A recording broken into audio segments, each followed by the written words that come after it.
Hello, everyone, and welcome back to yet another episode of Lifestyle Democracy, where we talk about different ways that people around the world are organizing themselves to create democratic organizations. So, today we have a special guest. His name is Steven Deobald. He's a serial entrepreneur and a founder of Nilenso, which is the first tech worker cooperative in India. Without much further ado, I would like to ask my guests. So, Steven, thank you for coming to the show today. Can you tell me a little bit and tell the audience as well a little bit about yourself and what you have been working on? Because if I look at your LinkedIn profile, it says that you've been consistently occupying the position of janitor, except for one instance where you've been an executive janitor and now you're back to janitor. It seems like you really like the janitor uh, role. So please tell us a little bit about yourself. Yeah, I suppose I can probably dovetail that into an explanation of uh, why we started a technology co-op in India. Um, this was it was a joke that I started back when I was working in finance. I found myself Mm. repeatedly ending up on software teams where there was always some kind of mess to clean up. Sometimes it was social, sometimes it was technical. And so the janitor thing was just, I don't really like job titles. I think people want to sound fancy, and that didn't sound fancy, but it also reflected the work that I was doing. Um, and I think that actually starting Nilenso, so it was seven friends, and I we started Nilenso. There was another organization was shutting down, and these folks were essentially out of work, and we started debating with each other if we could start a small consultancy and how would we structure it. Initially, we didn't default to a co-op.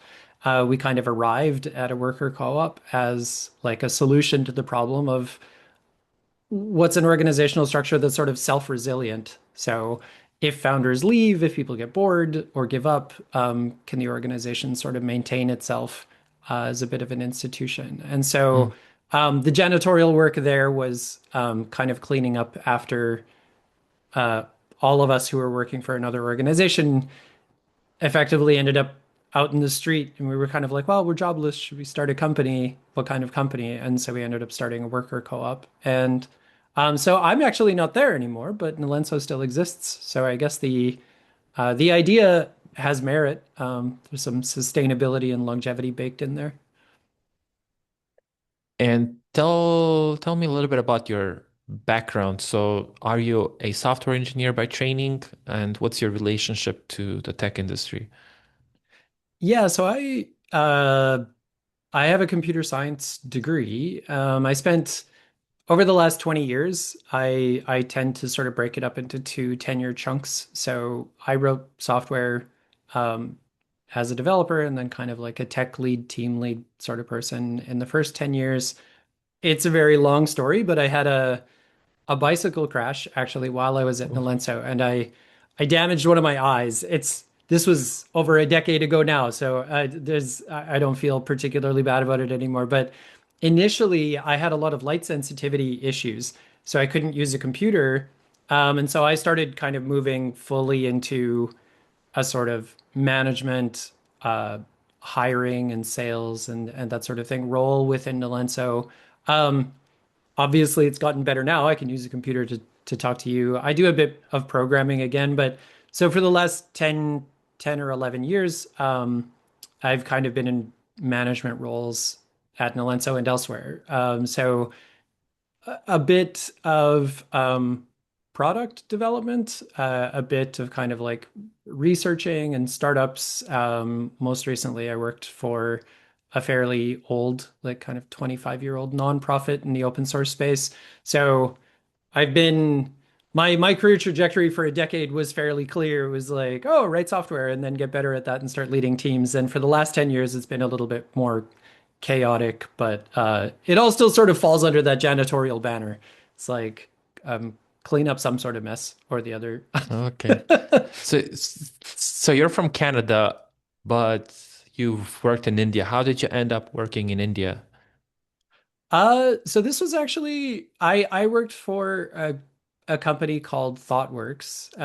They are a fairly large global consultancy now, but they were a bit small. They were kind of their staff numbered in the hundreds when I worked there. But they had an office in China and they had an office in India, and I was really interested in working internationally. I thought that that was really cool that they had offices all over the globe. And so I went to Pune, which is a city just outside of Bombay, for a year when I worked for them in 2006. And then I went into finance essentially around the time of the financial crisis in 2008. So consulting companies do badly, proprietary trading firms do well. And so I moved to a trading firm in Chicago for a few years. And it was good work, but it's not terribly satisfying to work in that kind of finance, at least not for me. And so after a few years, I was kind of like, India, like maybe I'll go back there. And so that was actually the organization that um, had its kind of its closing out, and then Nilenso began. That was sort of my first year in Bangalore, and originally, I had thought I would be in Bangalore in India for a year or maybe two, and it ended up being closer to a decade. So Wow. it was sort of Nilenso was the thing that kept me there once we started it because it was kind of like a fun adventure to first you try to make a company that works and like has revenue and people want to work for, and then once you sort of have that stable base, then it's like, can we do something interesting technologically? Can we get some clients on board that we think are sort of, you know, worth working with, who are doing something like valuable in the world? I realize that's the usual story. It's like, oh, we're trying to find meaning or whatever. But I think everybody's trying to do that. So that was sort of our that was our roadmap for ourselves. We did reasonably well. I think they still So do can well. you, oh yeah. So can you tell me a little bit about what is Nilenso Yeah, and what does Nilenso do? it's kind of a the label on their website now, maybe even while I was there, I'm not sure, is this term boutique consultancy. So if you think of a company like ThoughtWorks or an even larger company like Accenture or Infosys or something like this, where they've, thousands or tens of thousands of employees across the globe, Nilenso is quite small. And so Nilenso tries to hire sort of very high performing um, developers and designers, both. We had, at least while I was there, we had a small design team. Um, and it tries to take on software problems that are not necessarily just large in scale. So not just like getting 300 software developers to write like a big, you know, insurance system in the United States or something like that, but trying to find problems that are interesting and sort of require a bit of digestion to resolve. That's kind of been the Nilenso MO kind of from from its beginnings. Um, I think that the folks that still work at Nilenso, there are a few sort of originals, I guess, from the early days of Nilenso, still at Nilenso. And I'm putting originals in quotes there because I think there are probably people who came along halfway through Nilenso's existence who feel like they're old timers now. It's over a decade that the company's been around, but yeah, they still kind of operate in the same sort of capacity. They're slightly over 20 people, I think, so not huge. So when was Nilenso founded and were you one of the founding members? Yeah, it's sort of the idea began in 2012, I guess. And the technically like it's founded on paper was 2013. So it was me and seven other folks. So eight of us got together and came up with the structure and the idea and solidified, sort of settled on this idea of doing worker co-op together. And very much for the first year or two is very much that we were treating it as an experiment because we weren't sure if it was going to work. None of us had really heard of many other or any other technology cooperatives or like software cooperatives around the world. There were one or two that we'd heard of, but it felt pretty rare back in 2012, 2013. So how did the eight of you decide to come together and start a firm? You mentioned that ThoughtWorks was closing out. Did you know each other before? What were the No, circumstances that? it wasn't ThoughtWorks. It was another small company. I won't name them because they actually Look, yeah, it's booted fine. up another company later. But so we were actually working for this small consulting firm together. This other consulting firm kind of wound down its operations, and so we sort of said to the people that were running that organization, we said like, look, you're going to get rid of your clients anyway. If we pick up the three clients that you're working with right now, could we try and carry this thing forward? And that was sort of happening in 2012. That's why we weren't legally incorporated yet. And then once we actually incorporated in 2013, the original client list that we'd sort of adopted from this old organization was mostly gone, and we'd found clients of our own. So 2013, we started working with like Staples in the United States and sort of like larger names like that. Some sort of deeper technology companies in India because around 2014, 2013, 2014, there was kind of this like early explosion of tech companies across India that were trying to like satisfy a lot of needs corresponding to the sort of growth of the economy there. So there was a lot of kind of neat work that was happening by coincidence at the same time when we started Nilenso.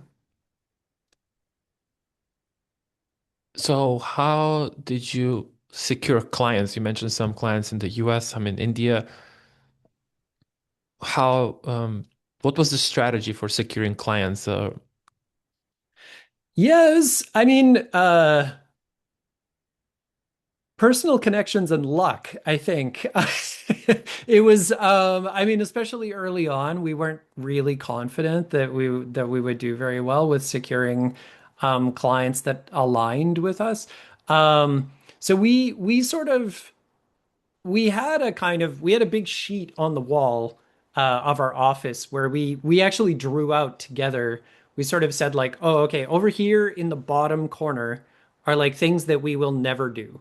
And then as we move up the sheet, we're kind of like progressing from stuff that we don't like but are willing to do just to keep the company alive to things that we think are actually good. And so things that we would never do are things like weapons or anything that would harm someone. Obviously, we wanted to build the company on a sort of foundation of, you know, ethics and high integrity. And I think that that's actually something that stuck with the organization as long as it's been around. Early on, we took on stuff like, say, the contract with Staples. E-commerce isn't exactly the like you're not saving the world by selling somebody like a bigger pack of, pencils or like an extra sheet of printer paper or whatever. But it was fun work. There was kind of like data science and machine learning work pre LLM days, like kind of classic machine learning work that we were doing with Staples. Um, and it was neat. We were working in a fairly esoteric programming language called Clojure that we all really enjoyed. And it was a good team in California that we were working with. So we spent some time like going to California, having meetings with them, collaborating in person. Some of the folks from California would come to India and meet us. So that was kind of cool, I think, for us as sort of new business owners. And then over time, we started finding there's like a payment processor, for instance, in India that Nilenso worked with and got to work in sort of the local economy. So it's kind of like building tools in India for India, where sure, in the US, you have like Stripe and PayPal and whatever else, but we actually had this opportunity to work with like Indian agencies that were relatively new and starting to serve our own market. So it was kind of cool for people inside of Nilenso to say to their parents, Like, oh yeah, like I worked on this thing that like you have on your phone. Like you see it, I helped build that. Um, and then I think that one of the sort of high bars for Nilenso, at least while I was there, was simple.org. So it's still the domain is still there, simple.org, and it's actually it's a nonprofit financed by foundations like the Gates Foundation and things like Hmm. this, and they work on international hypertension.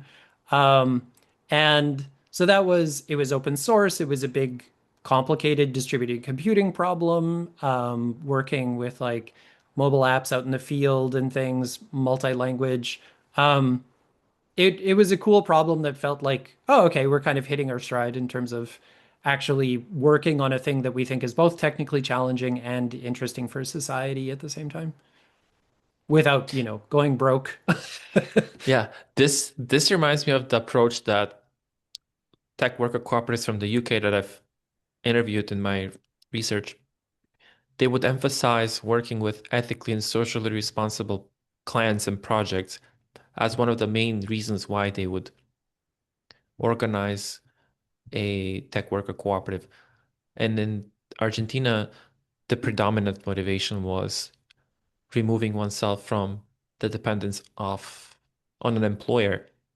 Hmm. And given the different markets, in the UK they could afford to find ethically and socially responsible clients to work with. That within the UK, that would be able to pay them the bills, usually less so than if they were to work for a private company or a private client or some corporation. And in Argentina, they wanted to do that as well, but sometimes they were compelled to work with foreign clients. So I see some patterns in your experience that blends this both worlds to ensure both the viability of the organization, but at the same time ensuring that this ethical focus and ethos is still somehow exercised. So going off of that, what was the idea for Nilenso and why did you decide to establish it as a tech worker cooperative, given that there were very few points of reference in 2012 when you were thinking about establishing this tech worker cooperative? So what are some of the ideas that you had as a team to establish a tech worker cooperative without having much of a guidance from other organizations? Yeah, I think so you mentioned at the beginning that I'm from Canada. I was born and raised in Saskatchewan. I live in Nova Scotia in Halifax now, so I'm back in Canada. Thank you very much, COVID. Because I was living in India before that. But um Nova Scotians and people from Saskatchewan will argue with one another about like which province was the birthplace of like co-ops in Canada. I don't think it really matters that much, but there's a strong sort of sense of community in both of these provinces. And as Canada gets richer, actually, like the more you move away from the 1930s and the 1940s, the more that legislation and people's ideals kind of move away from this idea of like working in a necessarily collaborative sort of way. But Hmm. Saskatchewan in particular, it still has big co-ops. So we have co-ops that do like there's an oil refinery outside of Regina, Saskatchewan, that's owned by a co-op, oil refinery and upgrader. Gas stations are owned by co-ops. Grocery stores are owned by co-ops. So these are like I think a lot of people in the 2020s, when you tell them about co-ops, they're like, oh yeah, like a cute, you make earrings or you have a little coffee shop or something. It's like, no, you can be like $1 billion corporation and also be a co-op. And so I had this kind of baked into my head that this was a fairer way of doing business, and necessarily in some cases a fairer way of um, treating employees or allowing employees, and in the case of consumer co-ops, your customers, like a way to vote in how the business operates, which direction it goes. Um, Beyond that, so I kind of made this case when we started Nilenso. It wasn't a given that we were going to do a co-op, but we looked at other structures and we sort of settled on a co-op because it felt like the simplest possible thing. And we chose a worker co-op over a consumer co-op because a consultancy changes customers all the time. So a consumer co-op isn't really meaningful for a software consultancy.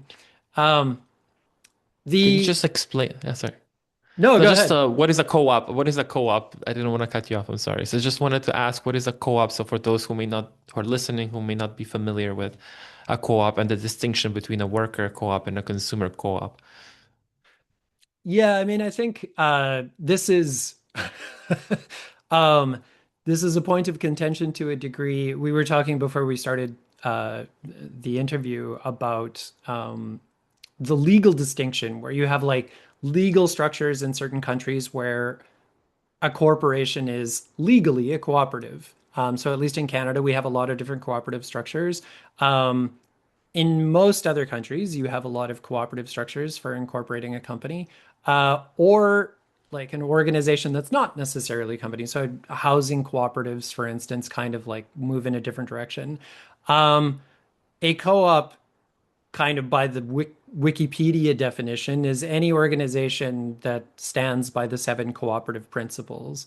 Um, and so I don't, oh no, I'm being quizzed. I remember like rattled them off the top of my head, but I'm guessing most of your listeners are probably familiar with the seven cooperative Yeah. principles. But so the distinction, at least given Canada especially, has like dozens and dozens of cooperative structures, but I make this kind of like simple distinction between worker co-ops and consumer co-ops in terms of who owns and controls the business.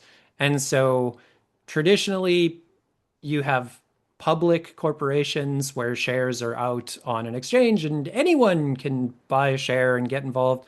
In private businesses where like maybe it's owned by a family or an individual or a group of individuals and they own and control the business. And then with co-ops, I think that these broad strokes categories make a lot of sense. It's sort of like consumer co-ops are your customers. So especially if you're a grocery store, you have repeat customers every week. They keep coming back. And so it makes sense for them to, they sign up for a membership, they get a vote. And then when it comes time to elect a new board or, make big decisions pertaining to the organization, um, voting members of the co-op can throw their vote into the mix. And with worker co-ops, it's similar, but it's the employees. So the employees are the ones who hold the voting power over the organization. But then you get into this question of how do you make day-to-day decisions? Because obviously you don't want like what are we ordering for lunch? Like, should it be a referendum every single day? And I mean, to be honest, with Nilenso, we actually started in that direction. We were kind of like making a referendum out of everything, and we sort of discovered like a representative democracy structure over time where we were sort of like, you know what, actually, we really want. We didn't want just one. We didn't want like a single CEO. We wanted two people to take kind of executive control of the company. And then for really big decisions, like, should we stop doing this? Should we close down the company and we'll just take the money in the bank and pay it out to the employees? Because that would be obviously how we would dissolve a equally owned co-op between, a dozen people or whatever we had.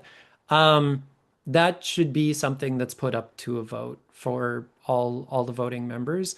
And then it's a bit of a balancing act to decide which kinds of decisions are those kinds of decisions versus which kinds of decisions are the small sort of everyday decision. I mean, do you take on a new client? Do you give up on a client because they're not a good fit for the way that you work and you want to wind down the relationship? I mean, those sorts of things they're sort of in between. And so I think that they probably still at Nilenso have these kinds of discussions as to what's operational and what's kind of fundamental to the organization. But um, I think that sort of reached a fairly sane point before I left, or maybe shortly after I left, where people were relatively happy with the couple of people they had in the executive and the decisions that they were making.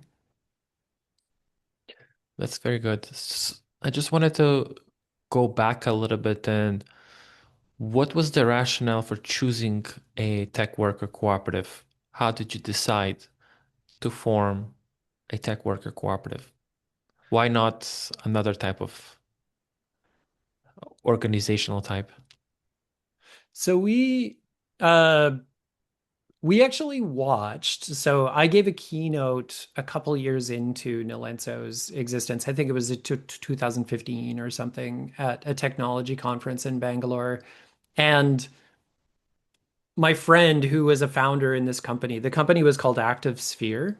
It may or may not exist now, I'm not sure, but um, he founded it with a friend and two more friends. So the four of them founded this small consultancy, not dissimilar to Nilenso in the early days. And one of them left, and then another one of them left.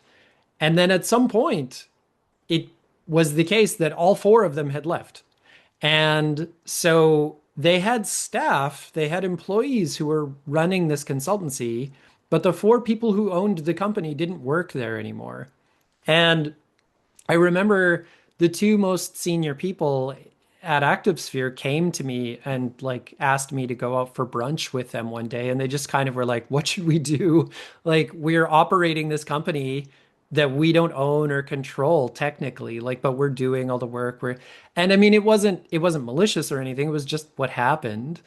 And I think that many times we saw this happen in India at the time. It was just kind of like a lot of people sort of a decade into their career were starting companies and then they would maybe sell the company off or they would go somewhere else because they got a better offer. They would go overseas and the company would sort of wind up in this zombie state. Mhm. And so this was a component of um, what we wanted to avoid. So there was this sort of like it wasn't a thesis, it was maybe an antithesis. We were sort of like, oh, we don't want to allow the company to become a zombie company. We also didn't really want to sell out. So we were kind of like, we'd prefer if the company was a bit resilient against being bought up because there are huge firms that operate in Bangalore now. It's kind of like Flipkart and Amazon and Google and Gojek, which is sort of like Southeast Asia's Uber or one of them. Um, these are big companies, and they would tend to like just not necessarily Google, but Gojek for sure. Like go along, find a consultancy with like 10, 15, 20 employees and just be like, we're going to buy the whole thing. Like we just want to hire all 20 of your people and we're just going to gobble up your company and then the company would be gone. And if they were doing good work elsewhere, that would sort of get dissolved. And so with Nilenso, we were kind of like, how do we guard against that? And we went through a couple other structures of like having equity in the company and like it was even proposed the option of like having decaying equity. Like you get equity when you come in, but if you leave, then like over the course of 3 or 4 years, your equity dilutes if you're not involved in the company anymore. And we just decided all of those structures were silly and complicated for a company. We weren't even sure if it was going to work. So we wound up just solving the problem by saying the people who should control the company are the people who are working in the company. And Mhm. especially with a software consultancy, there is a hierarchy, but it's not a factory, right? Like you have a lot of people who are kind of doing very similar work. So even if somebody's a business person, they're not necessarily the quote unquote boss of the other 19 people who are doing software development or QA work or whatever.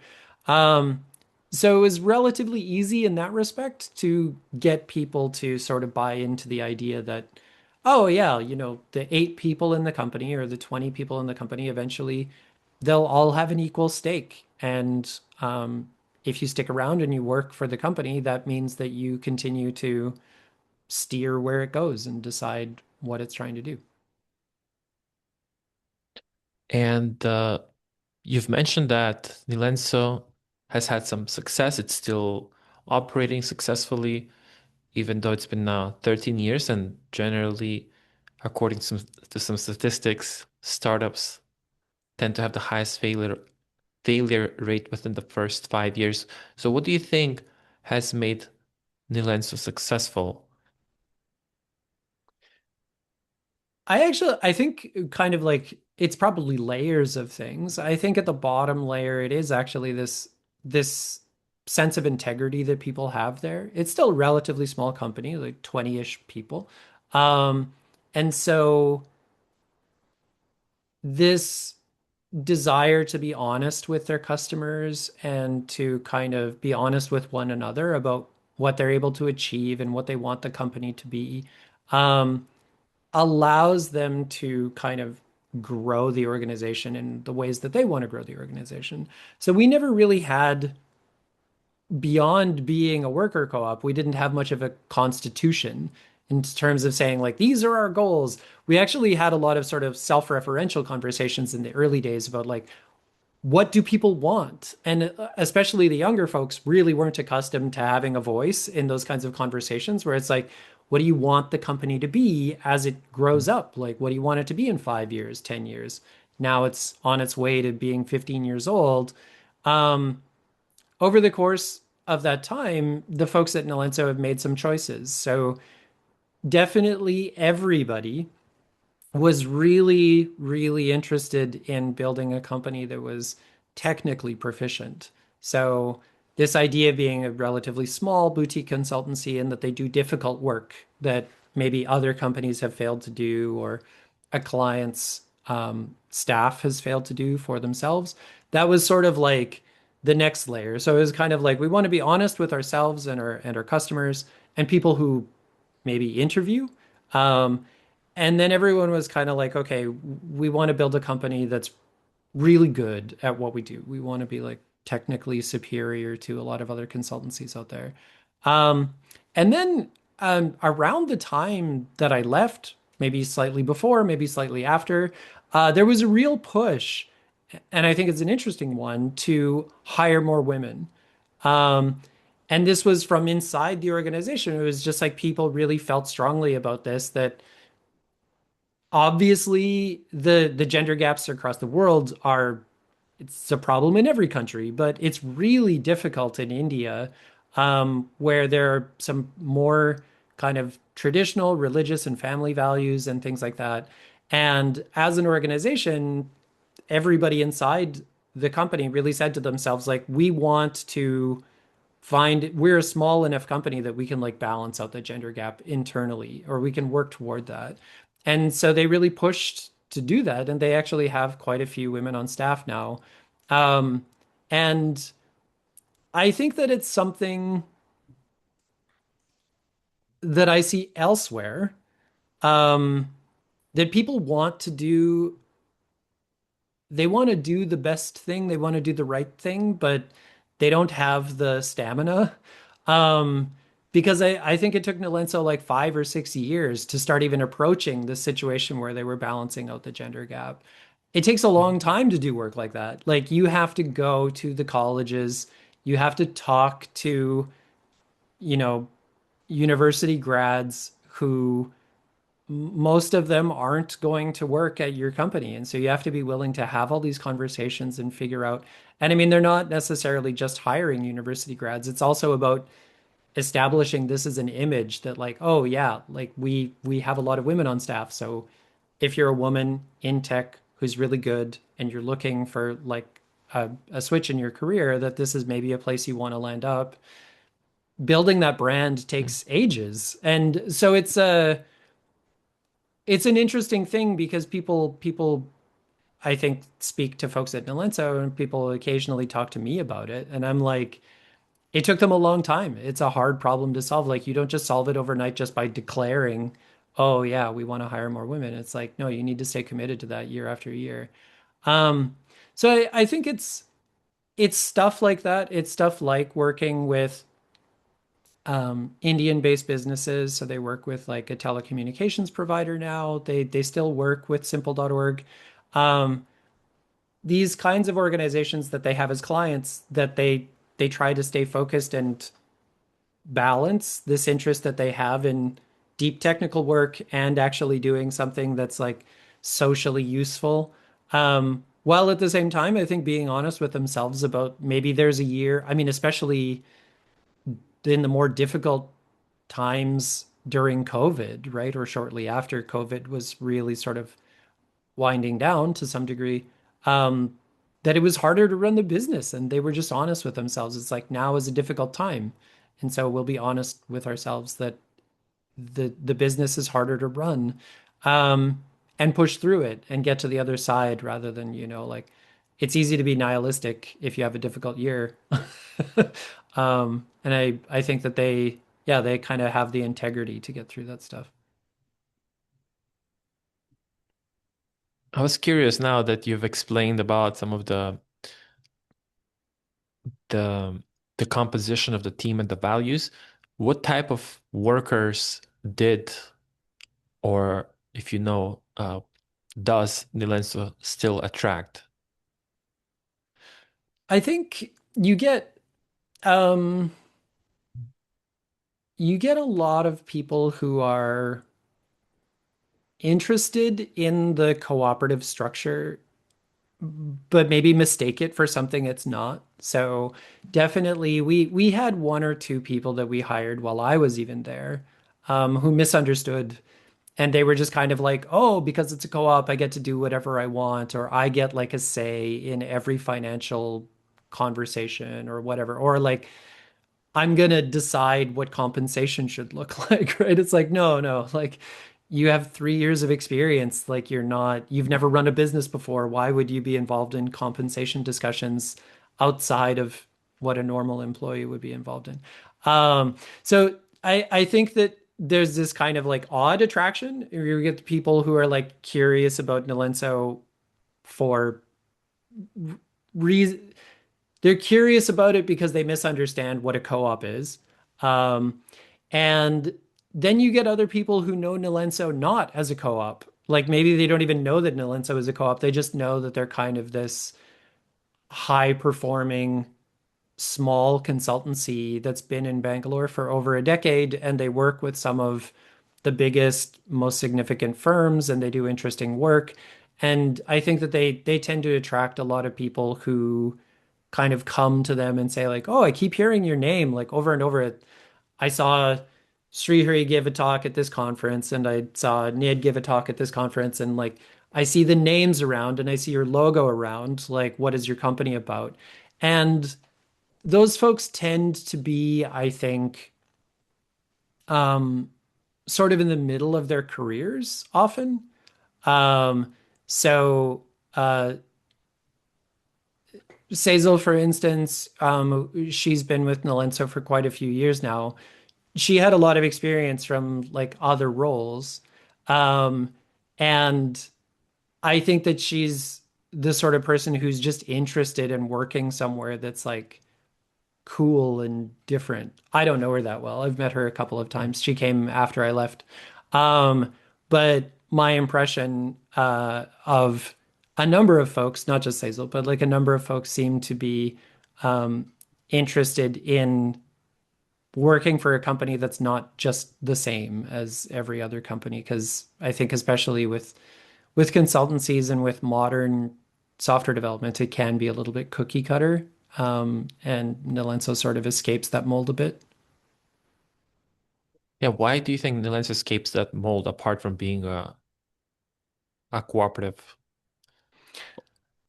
Well, I think being a cooperative is sort of part of it. So because you're a cooperative, you can sort of feed people's opinions back into the company a little easier. Every company wants to do this. Like you get these ideals in technology companies where it's like, we want your best ideas and we want you to help us improve, but it's really hard to do unless employees feel like they have a sense of ownership over the company itself. It's like, yeah, I work for Microsoft, I work for Google, I work for Amazon. Like, what's the difference? They're all kind of some big tech company, or I work for this bank, I work for that bank. Like, I'm doing banking. Um, I'm not an owner of the bank. I don't control the bank. I don't decide what its business model is. And so there's this sort of tension, I think. There are people who come to Nilenso or had when I was there who would come and be like, I'm going to change the world. Like, I'm going to change everything about the way this place runs. And it's like, well, that's not true. But you get people who come in and they're sort of dumbfounded that they get to be involved in the conversations at all. It's like you're involved in compensation discussions, you're involved in conversations about which clients the company picks up or not. You're involved in conversations about how much capital to retain. Do you want to make investments? Do you want to try and build a product? Do you want to do this? Do you want to do that? Um, and so those people who have fewer expectations actually tend to do better with that over time. Like after a year or two of working in Nilenso, then they find their voice and they'll figure out a way to express how they want the ship to steer. And it is a ship, right? It's like moves slowly, even as a small organization like Nilenso, you have some momentum. And so if you want to go in a different direction, it's going to take some time to sort of decide what that is. And so I think that over the course of a decade, you've if you've been watching them, I guess, you've watched Nilenso sort of like arc through the ocean and find its path, and it's changed in a variety of ways over time, and that change is reflective of the people who work there inherently. That's kind of so you end up with a company that people are happy to work at, hopefully, and that they feel satisfied and that they feel satisfied with their level of control and the direction that the organization is headed in. And so, as a consequence, you get customers who tend to be happy with the work that's being done and the way that they're being treated by the company. Um, and I think a lot of it really, really comes back to this high integrity thing of like, you you start with people of high integrity and you kind of bake that into the organization and then you wind up hiring for high integrity. Like you can sort of tell through the interview process that somebody's going to be honest with you, that they're honest with themselves, that they want to do the right thing. Even on a small scale, it's just kind of like a negotiation around a contract or something like that, that they don't want to take advantage of anybody. That's not why they're there. And so I think that that's been an advantage for Nilenso over the years. As an outsider now, it's been a long time since I've been there, but Yeah. it still seems to be true. I've written down a lot of follow-up questions to a lot of the points that you've raised. So I have a few different tangents. So we'll start off one by one. You've mentioned the importance of the feeling of ownership. What's important in a work setting for workers to feel like they have ownership? I think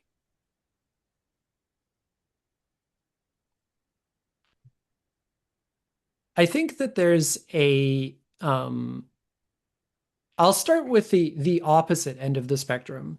Um, when I initially pitched the idea of Nilenso to folks, I remember I have this feeling very strongly in me that I don't want to be the only owner, but I want to be involved. Like I want to have something to do with the way that the company is structured and organized and like which direction does it go in. And what was funny to find out, especially in the first 4 or 5 years, is that there are people who just don't care. Like they might work for a company like Nilenso, but they don't want to be involved in the big discussions. They don't want that kind of complexity hanging over them. They don't want to worry about whether or not we're going to make next quarter's revenue targets or whatever silly business problem business people have. And so there are definitely people who just want someone else to deal with all the overhead of a business and they just want to, write code or design a cool mobile app or whatever. Um, that was a bit of a revelation to me because I was had it in my head. I'm like, oh, everybody wants to be involved. It's like, no, some people don't want to be involved. And so that was a learning where early on in the first couple of years, we found that, oh, actually, there are people that don't want to do this. And you should give them the space to not do it, right? Like if what you want to do is write code all day, you should still be allowed to join a company like Nilenso. And the ownership that you get as a person like that is in the final moments, right? It's kind of like if you decide that you want to like sell the company off, if that's even a thing, that an option, which it kind of is for Nilenso, it's not for most co-ops because of the legal structures. Or you want to wind the company down or something, or you want to make a big investment, maybe is a better example. It's kind of like we want to keep the company going, but we're going to reduce our salaries and we're going to make a big investment in this experiment. We want to try it out and see if it works. Um, that person, even if they don't like running the business, may want to have a say in a big choice like that. And I think that especially if people feel invited into those conversations, they feel empowered with the option to participate at that level. It makes them feel good. Um, so I think that sense of ownership, it changes your relationship to to the company. It changes your relationship to your coworkers. Um, I think that regardless of what kind of organization you work in, whether it's for profit, nonprofit, unionized, not unionized, there's a tendency for an explicit or implicit hierarchy to build up. And then the people who are lower on the hierarchy have this kind of like, oh, those people, right? Like the management, like the board, the CEO, the COO, like I like this person, I don't like this person. Um, and there's this kind of tension between these two parts of the business. And at least in my experience with Nilenso, um, that didn't really feel like it was there. It didn't feel like you had people who were like viewing whoever was elected into the executive positions much differently because they had this voice. And so it's not like us versus them. It's more like, oh, we're all in this together, even if these people are making some more regular and possibly difficult decisions. I'm glad it's them and not me was kind of more the attitude than I wish they would do things differently. Because if you do wish they would do things differently, you can just get involved in a co-op. Great. That's a very nice way to summarize and to emphasize the importance of the feeling of ownership because in the industrial and labor relations and organizational behavior literature, there are discussions about also psychological ownership, and there are different kinds of ownership. Sometimes tech workers have some stock options, so they may have some kind of equity or stocks. Maybe they may have some voting or non-voting shares. How do you think that differs these other aspects of ownership, be that psychological ownership, or if a tech worker who works for, let's say, a big tech firm has some stock option, is there a difference between that kind of ownership or even the psychological ownership? I'm a worker, I'm an employee in a company, I don't own any shares of that company. Is there a difference that you see between psychological ownership, between ownership that, let's say, a tech person may have with stock option in a big tech firm, or ownership that, let's say, a tech worker in a worker cooperative has? Yeah, this is it's a funny question in terms of timing. Um, I think yes, there are definitely differences between those kinds of ownership. Like even if you take it to its absolute extreme and you imagine a situation where tech workers at an organization owned stock in an equal proportion, um, but it wasn't cooperatively owned. Like the thing that you get is just money, right? It's kind of like there are 150 employees, so I own 150th of of the organization, or I own that much of the upside of an exit event because a huge $1 trillion company bought us out or something like that. I've been working recently this month with a friend who is he started a startup some years ago, and there's these questions that he has about ownership and stock and these sorts of things.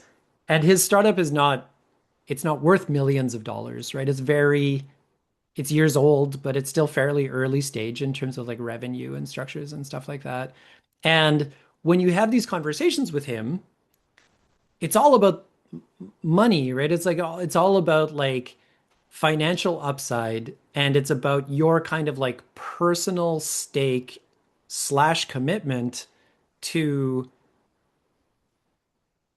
the money that you can extract out of this activity. And I mean, obviously, you wind up with some intellectual investment in or emotional investment in this thing over time. He certainly has. Um, but I think that this is why you wind up with these structures in the technology industry of like cliffs and stuff like that. It's like you have to stick it out for 4 years, right? Like commit 4 years of your life, and then you're in. Then you get your money, right? At the end of the 4 years, or you get 25% every year for 4 years or something like that. But they're they're these structures that they incentivize you exclusively on paper with the financial upside. There's nothing about the mission of the organization, what you're trying to achieve, the way that you collaborate with your coworkers, the way that you're trying to decide what the organization is doing, or even what some tiny feature of the software is trying to do, right? Like that's not really connected to the money upside that you have. And I think that it's interesting. It's interesting. I worked executive janitor title on my LinkedIn was I worked briefly as executive director of the Gnome Foundation, however you want to pronounce it, which is kind of like a Linux desktop environment that's now more commonly available on phones in recent years. Um, and there's a movement with a lot of the folks who work with Gnome to try to get away from uh, singular ownership of code. And so this is sort of at the other end of the spectrum, right? There's no money involved at all. You can't really extract money out of a free software open source project. But you can have somebody who completely owns a piece of code and they know it inside and out and they control whether things get included in that or not. And this is sort of an intellectual ownership, a sort of emotional ownership of something. And it can be equally unhealthy, which is why the project is trying to figure out ways to sort of dissolve this ownership so it's more collective, so it's more cooperative. Because this has been the kind of like historical thing. I mean, the sort of the classic canonical example is sort of Linus Torvalds and Linux, right? And there are other people who get involved, but it's still Linus who like decides what goes into the Linux kernel at the end of the day, and he's finding successors and things like that. But um, it doesn't have to be money that causes you to get engaged with something with a sort of ownership model that isn't collaborative or that isn't cooperative or that isn't shared. It's also not the case that I would argue that that's wrong, right? Like, I don't think it's bad for somebody to be totally committed to a thing intellectually and emotionally because Mhm. they feel like they own this thing, even if it's not a financial upside that owning it gives them. I think that the cooperative model is interesting because it sort of says from the get-go, it's kind of like you have to let go of both of those things to a degree. Like you're going to let go of the sort of crazy potential financial upsides of being like a company founder or employee number three or whatever.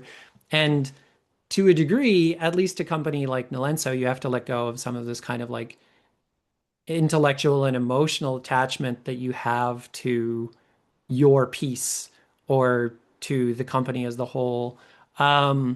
And not every co-op operates that way, but I think that that's sort of like if you go and look at the seven principles that's the sort of feeling that it has, right? It's sort of like a sort of community effort uh, originally was what co-ops were supposed to be. And I think they've gone off in lots of different directions. So um, that's it's an interesting thing to debate with people who work for other co-ops because it's kind of like, oh, what kind of structure do you have? Like who makes the decisions? Like how much ownership do the members of your co-op have? How much do they feel like they have? Because all of Mhm. that can be kind of like on a pretty big map in terms of like the reality and the feeling. Yeah, just wanted to, since you mentioned a few times the seven principles, I'll quickly review them. So the first one is voluntary and open membership. Second one is democratic member control. The third one is member economic participation. So the first one means voluntary and open membership. Anybody can join voluntarily. Second one, democratic member control. Like you were describing, Stephen, workers have a sense of control over decision making. Member economic participation, it means that they have some kind of ownership, financial stake in the organization. Fourth one is autonomy and independence. Cooperatives can, like you were deciding, autonomously choose who to work with as clients and how to develop the strategy of the company, of the cooperative. Fifth one is education, training, and information. So it's about providing education to both the members of the cooperative and also to the general public. Sixth one is cooperation among cooperatives. That's pretty self-explanatory. And the seventh one is concern for community. So this ethos you were describing is tied with that principle. So thank you for bringing them to the attention and also elaborating on the differences in ownership. You've also mentioned some time ago now that some of the workers that you've interviewed had or that you were trying to recruit to Nilenso had misconceptions about worker cooperatives or cooperatives in general. Can you explain or share some of the common misunderstandings that you've heard through your experience and work? Yeah, it's well, so it's funny. I think you get this similar sort of misconceptions around open source. So I've spoken to people about open source before, and someone who's unfamiliar with the world of open source or free software will say like, "Oh, no, like I can't just have any random person committing code into the repository. Like I need control." And it's like, well, you don't just take whatever code comes around. Like, you still have some control. You still decide like how this thing is structured. And so I think in the early days of Nilenso, especially, we would mention this to people, and people would be like, well, there still needs to be like a founder vision. You still need to have like some direction. You still need some way of making decisions. And I think that it's maybe indicative of um, a broader mental context that people have these days, that people really love a dichotomy, right? Like even if it's a false dichotomy, and they're kind of like, over here is a traditional startup or the traditional business, and over here is the co-op, and it's kind of like this, hippie chaos and anarchy, and like nobody's a decision maker and nobody's organizing anything. Um, and so I think that the misconceptions that you would see from outside would be stuff like that, where it's just kind of like, oh, how can you manage all this chaos? And it's like, oh, it's not chaos. It's pretty boring, normal software consultancy, actually. Like if you come in on any given day, most of the people are writing code, and anyone who's not writing code is probably in a spreadsheet. Like it's not a lot of like arguing about big decisions usually. Um, and then people who would come in would maybe have some variation of that idea, like a lot of degrees of freedom and lots of maybe chaos, or maybe lots of control handed out, and they imagine that it just magically works somehow without some sort of organizing principles. Mm. Um, and then they would come in and want to execute a lot of that control. So we had one young guy. He was very smart. Um, he joined us, and like within a couple of months he was declaring that we should pay ourselves like he's like, we have all this money in the bank, like we should pay ourselves at least like a 50% bump in salary. And it's kind of like, well, if you've never run a business before and you don't really have the foresight to imagine that you're projecting into the future, and then you might have other investments you want to make, whether that's buying an office for yourselves or buying new hardware or, investing in a product or something. But even all of that aside, that you need to keep some money around for a rainy day and also to pay people more money in the future because they will keep wanting salary bumps year after year. Like you don't just dial it to 11 today because you can. Like that's kind of a silly response. And I mean, it was just sort of innocence on his part, but you would get occasionally these sorts of things. We had one young woman, similar age, right? She just didn't have that much industry experience, and she kind of came in and was sort of dictating aspects of like the brand and the way that the company would organize itself and ways that we would interact with our customers. And we were kind of like, no, like we have a bit of a plan, right? Like we don't just start over from scratch with every single person that joins. So you need to kind of come in and get involved in the conversations with people and learn how to collaborate with folks. And that's actually, I mean, it's the hardest part of any business probably is figuring out people and figuring out how to collaborate with them in a way that you are happy to keep coming back day after day, because not every conversation is easy. But those were some like common early misconceptions for sure. Yeah, that sounds like working in any company with the difference that people seem to have the feeling because of the ownership aspect and that they're also co-owners, equal co-owners compared to other co-workers. They believe they can take more charge in changing the organization. But if, in my experience working with other companies, that there has always been that challenge of learning how the company operates. And even though I may have had, or other colleagues who would join may have had ideas to improve something, the norm is usually learn why things operate the way they operate. And then once there is this deeper understanding to actually use the structures within the company and push for those changes. But after having understood what those initial reasons for that particular practice was, because after learning, some workers may realize, well, there is room for change, but sometimes it seems easier to keep it the way it is because of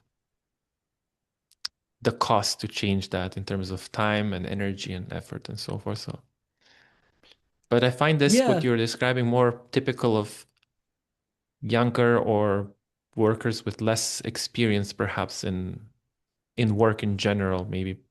But were there any other philosophical differences and misconceptions about worker cooperatives apart from these, let's say, aspects that may also relate to a traditional enterprise? Was there any kind of philosophical difference or maybe misconception?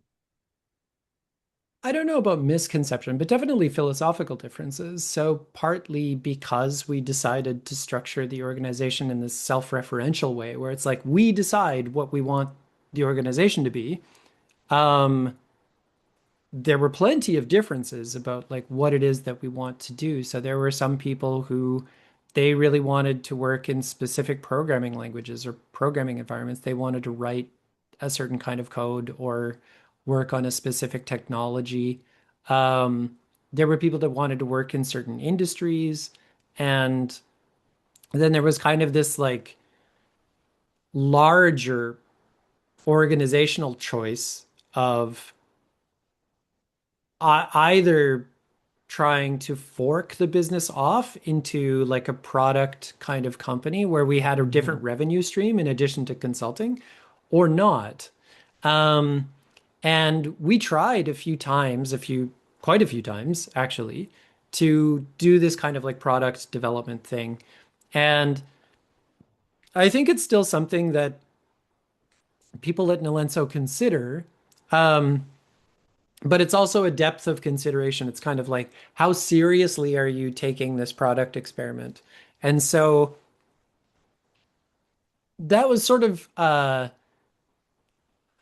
like a self-healing system or like a self-correcting problem where I think when I was there, there was a lot of um, difference of opinion between people like me, for instance, who I really wanted to like go off and do this other thing, build a product, let's get like a non-linear revenue stream going and do something interesting.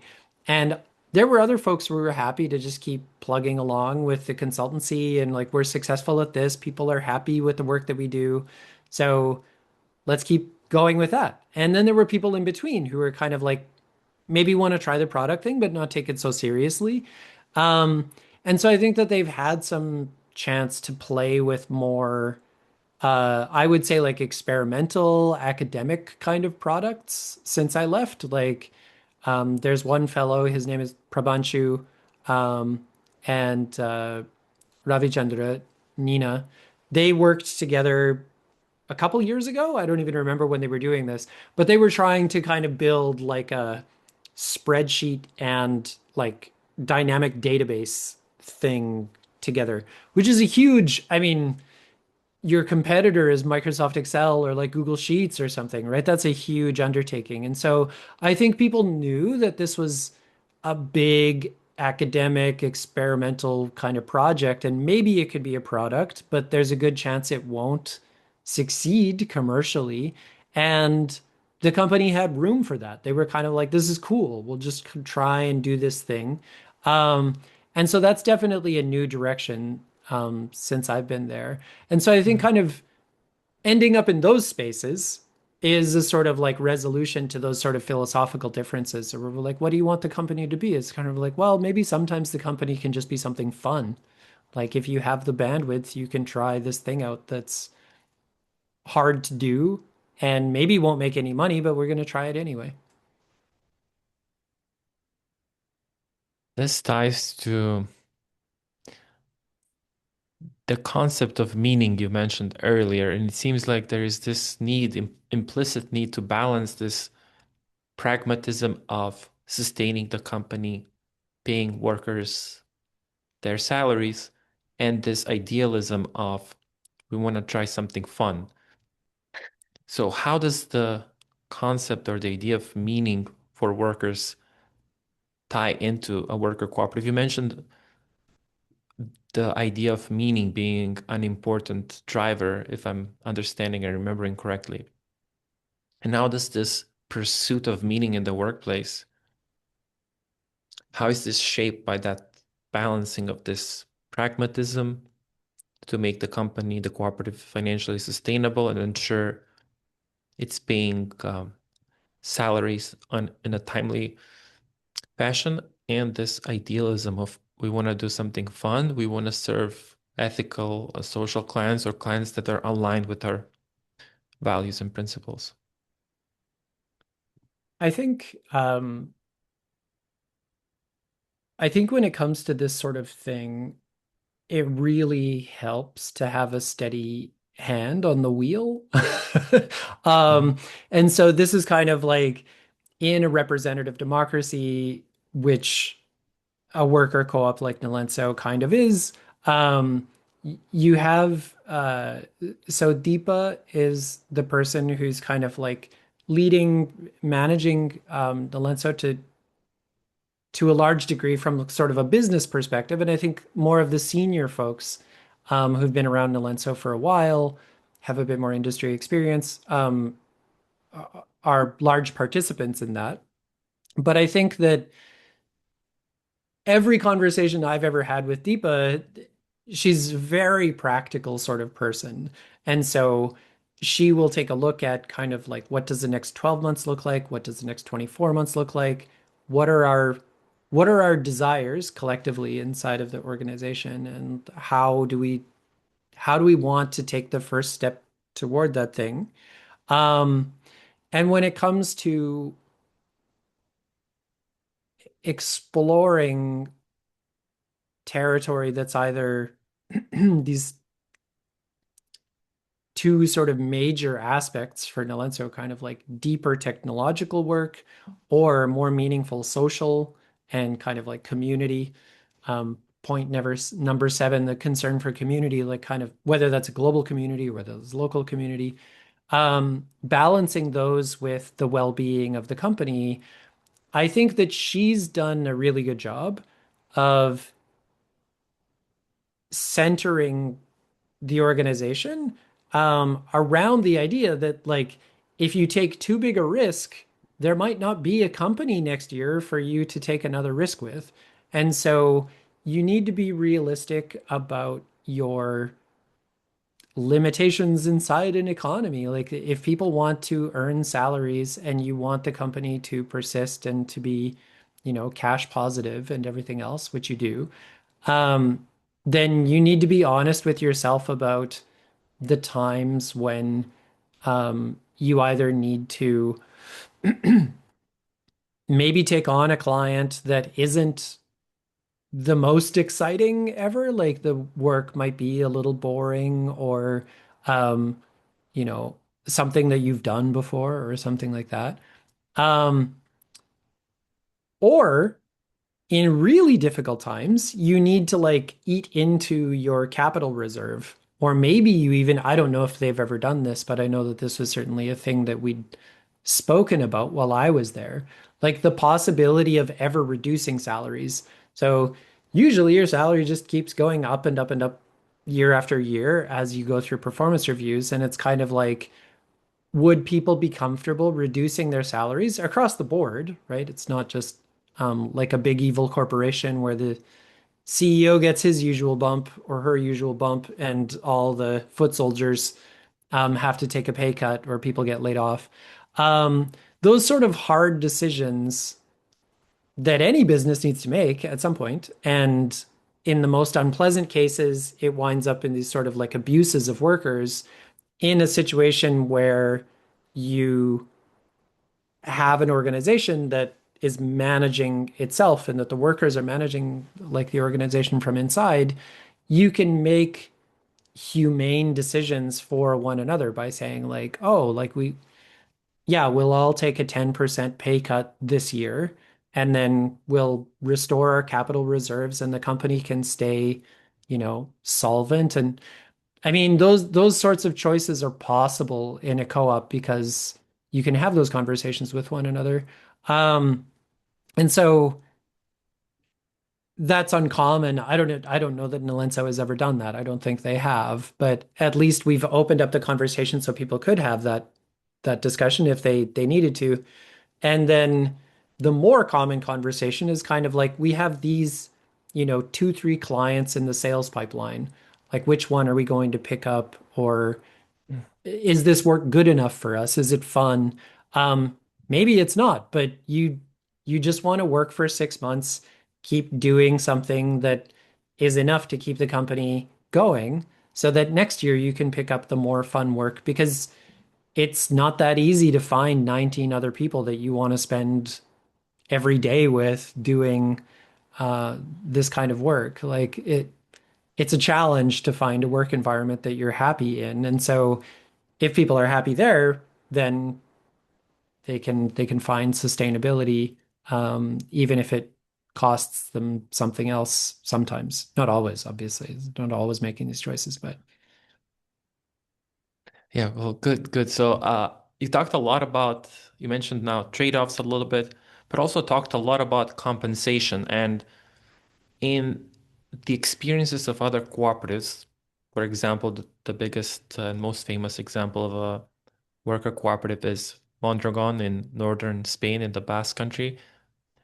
Last time I checked, they had a difference in pay ratio between the CEO or the highest paid worker to the lowest paid worker of 9 to 1 out, and usually that's way lower than what's typical in major corporations in the US. The difference between the CEO and the average pay of workers can be 300 to 1, not the highest to lowest, but the highest to the average is 300 or so to 1.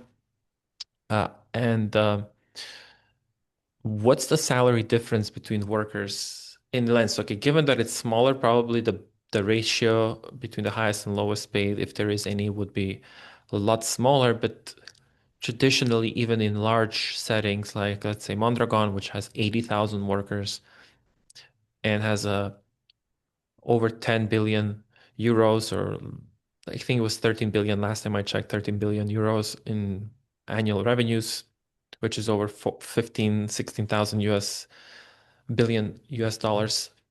Still, a multi-billion dollar organization has very low difference between the highest and lowest paid workers. So what can you talk a little bit about the compensation from your experience? What was the salary difference, if there was any? How did the salaries compare to the market, the tech market?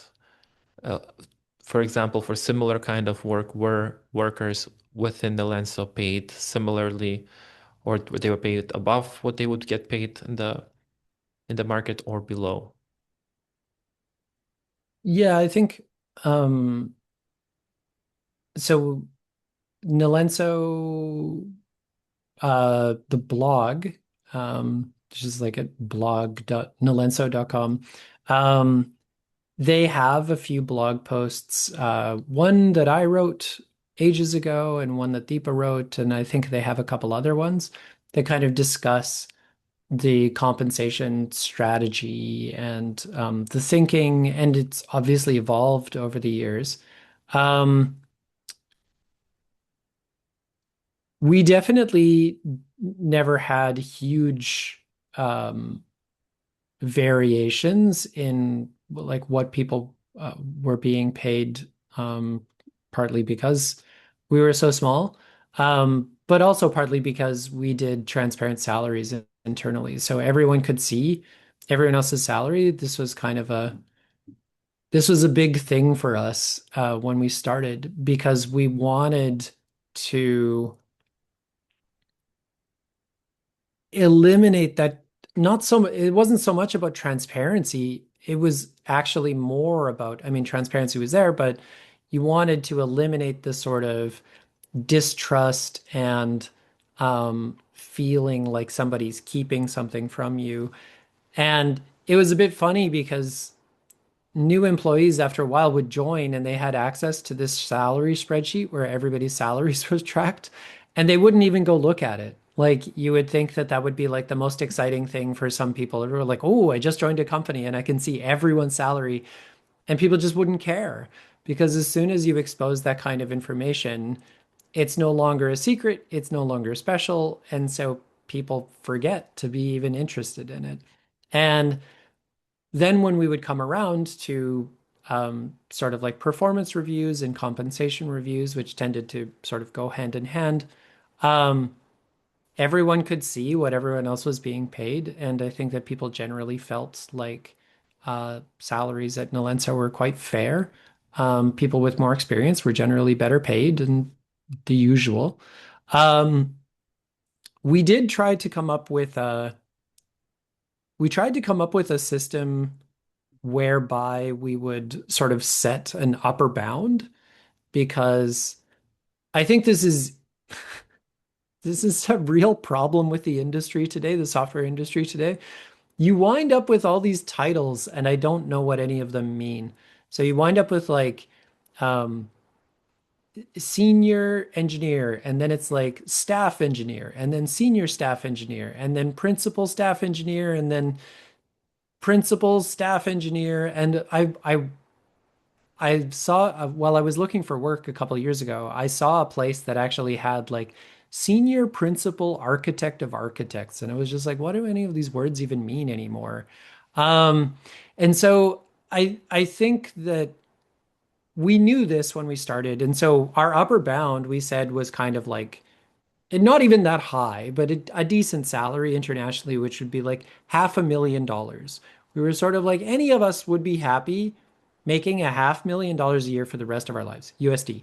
Um, and so we were sort of like, that's level 10 out of 10.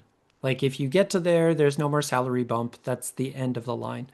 And we decided that our persona for that role or that level of employment was Leslie Lamport, who's a computer science researcher. I think he still works with Microsoft R&D.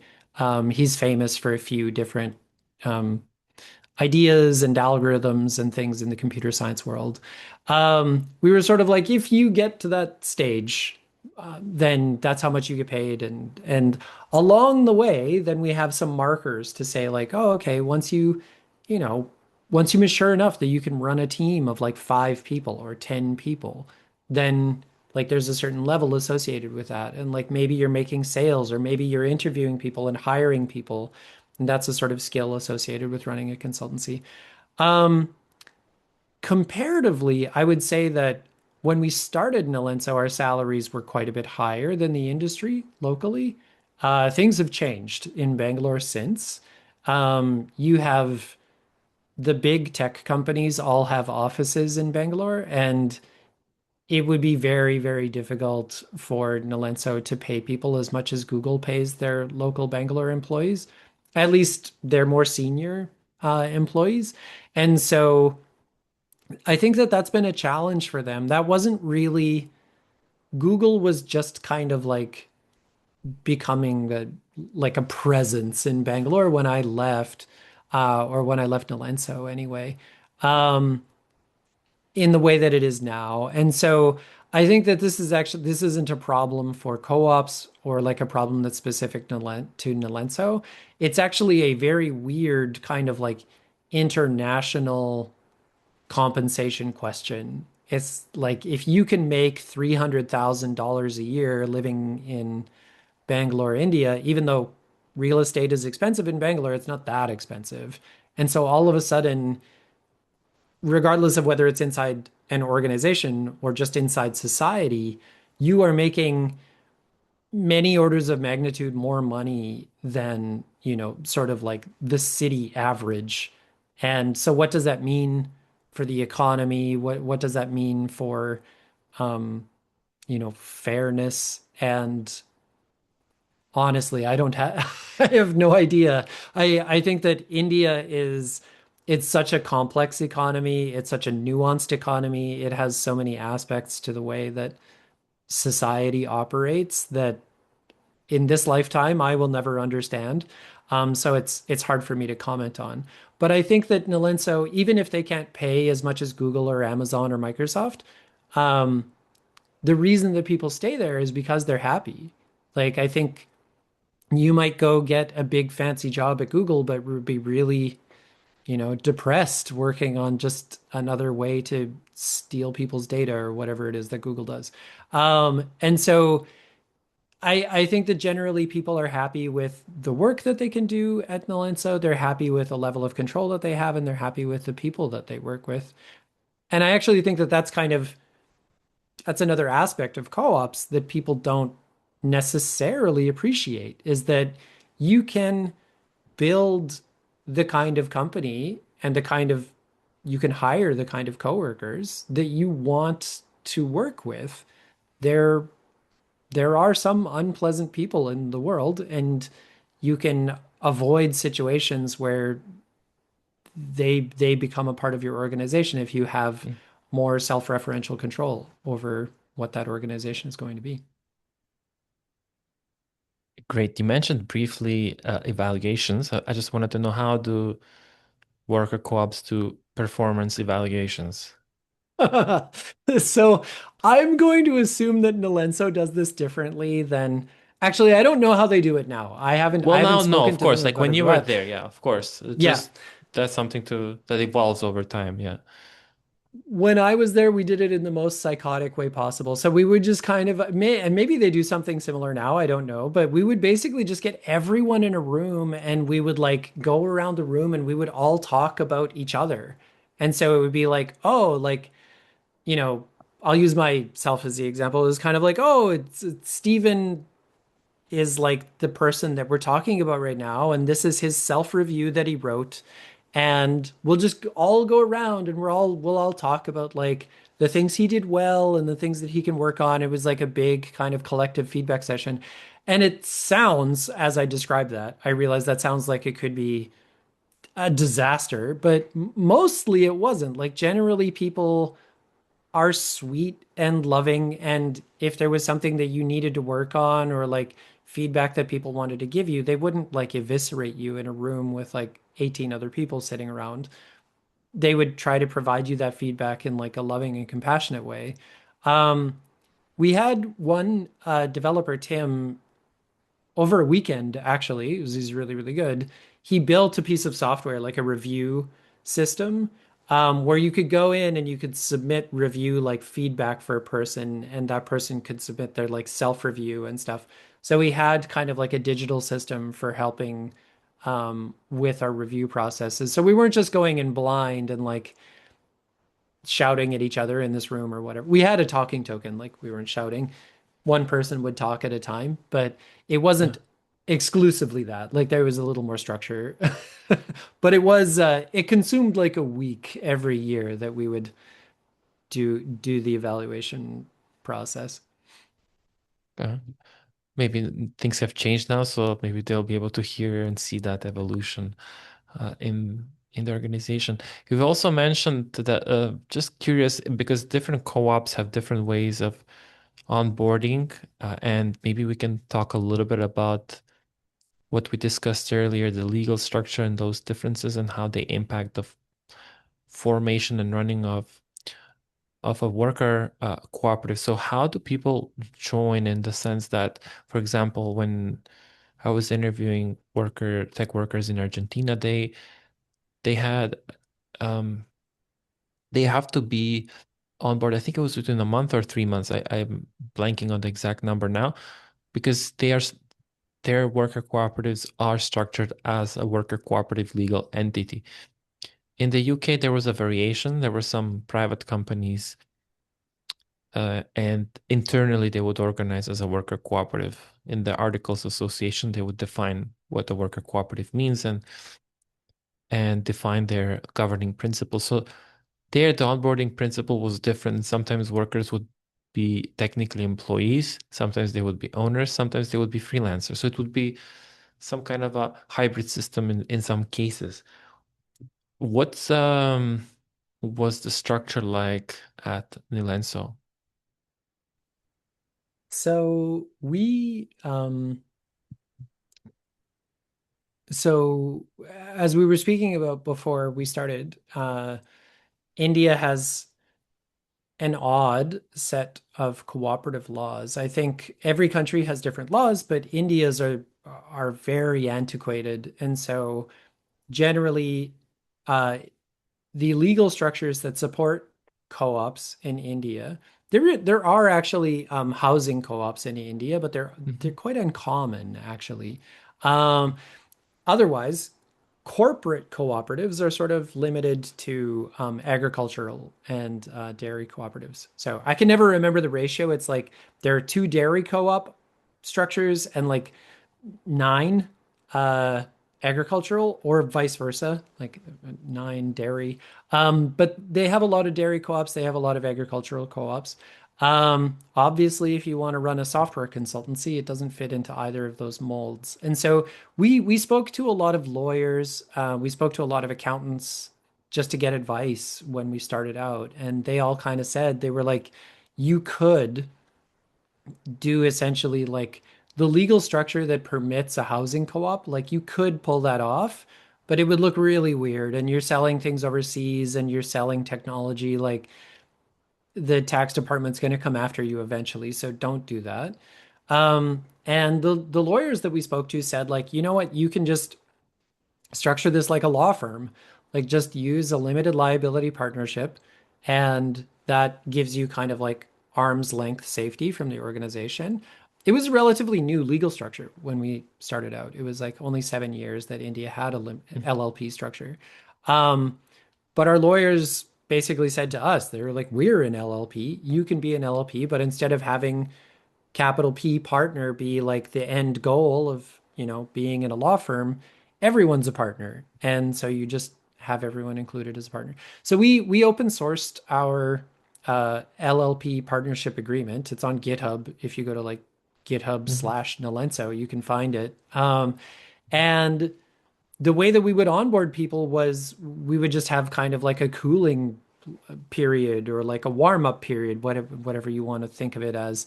I think initially it was 6 months, and now it's like 12 or 18 months, something like that, where somebody comes in, they're a contractor or an employee, or they're effectively on probation.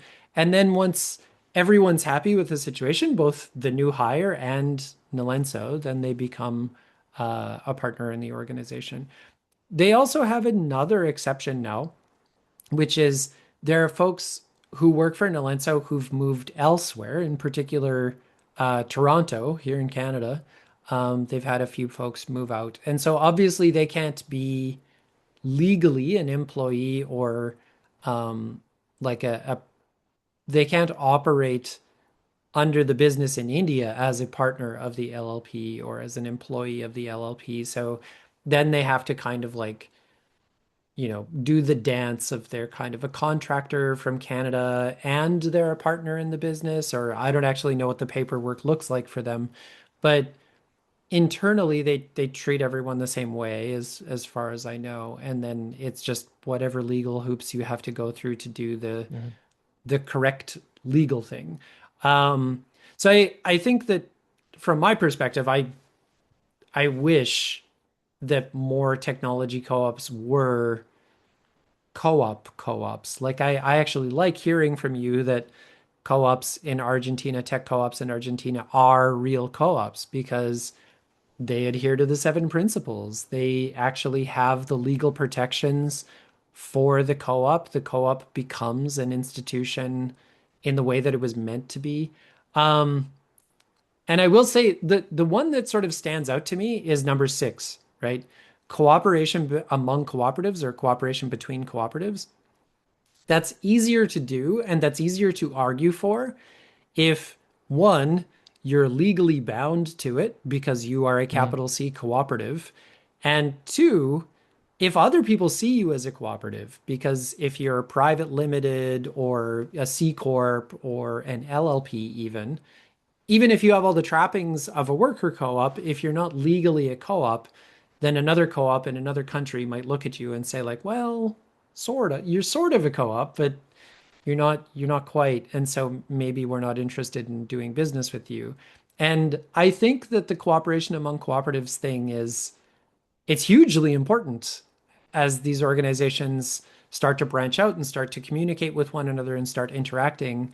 I think that's a really healthy business model for the future that will make tech cooperatives more effective by kind of banding together and being like a bigger team internationally. But I mean, this is a bit of philosophy on my part. I don't Yeah. actually know if that's going to work out or not, but I'm Yeah. hopeful. Yeah, in some of the conferences I've attended on cooperatives, they do talk about federating among cooperatives, meaning precisely what you're describing, having smaller cooperatives around the world work together. And there's actually such a federation at the international level among tech worker cooperatives. It's an informal entity. It's called Patio, Oh, patio.coop, so PATIO.coop. And members are tech worker cooperatives from around the world, mostly from Argentina, the UK. There's some from Turkey, Japan. Over 20 countries are Canada as well, etc. So yeah, I just wanted to ask. So you've mentioned that you are no longer part of Nilenso and that you've worked for several years. I was curious, how long have you worked at Nilenso, and what led you to leave Nilenso? so I think I was at Nilenso for um 6 or 7 years, something like that. And I left well, it was a few things all at once. So it was kind of on the back of my eye injury. I was kind of like, well, I don't know if it makes sense for me to stay in software where I have to be on a computer all the time. And so maybe I should try something else. I'd also started, this is going to sound a bit silly. I'd started a really serious meditation practice Hmm. while I was at Nilenso. Um, and there was a point where I had convinced myself that maybe I would go like ordain and become a monk, like move to Thailand or Sri Lanka or something and go live in a monastery or whatever. And so I was kind of like, if I want to explore this thing, I need to leave the business world and go see if that's a thing that I want to do. Um, but the really kind of uh I'm not sure if I'm rationalizing my other decisions or the other reasons with this, but like really the thing I wanted to do and the thing that I'm happy about, really happy, is I wanted to walk away from Nilenso and see it kind of stand on its own 2 feet. Like I wanted to see when the lawyers convinced us to take on the LLP as like the legal structure that we would use, they kept using this word and they kept saying institution. Like the thing that you want to build is an institution. It's not about any individual person who's here today or is coming along or is going to go away. It's about the institution itself, and people come and go, but you want the institution to stand. And the only way you can really demonstrate that is by proving it. Like you have to have people leave. And I'm not the only one, right? I of the original 8 people, only a couple are still around. Um, and so there's been like lots of people who've moved out from Nilenso and then work somewhere else, do something else, maybe even bring Nilenso in as like a consultancy that works with the new place where they work. But um, there's been a big shift in the way that the company actually operates. And I think that it's really heartwarming, honestly. Like it's great to see that that idea actually carries through and that it works. And I mean, you sort of it works because you see these other large co-ops internationally doing this work, like big corporations doing something significant where it's not about the people who started it originally. But I think it's actually something you need to prove again with tech co-ops because technology as an industry is just it's so much different and it's so weird that I think that you need to sort of go through and demonstrate to yourself that like, oh yeah, like you can have someone really significant like Nivedita Priyadarshini or Tim, who constructed like the review app and things like that. These people who are around at the very beginning, they can leave, and Nilenso is still there and it's still doing its own thing. And so I think that that's true of other tech worker co-ops as well. That they will need to have this experience to some degree. That they'll need to have their kind of um, their founders in quotes, right?